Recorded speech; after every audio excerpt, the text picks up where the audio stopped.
Hello everyone, welcome to our today lecture.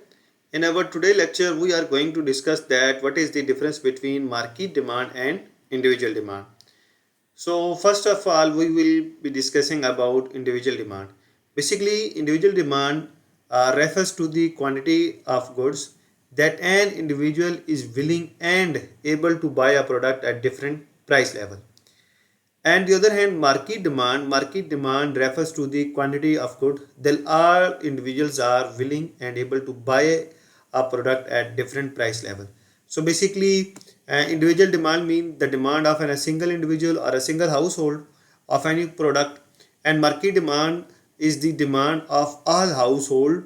They are willing and able to buy the similar product at a different prices or at various prices. So when we add up the demand of all household of a single commodity, that is called market demand, and when we are discussing the demand of only one household, that is called individual demand curve. So this is the difference between individual demand.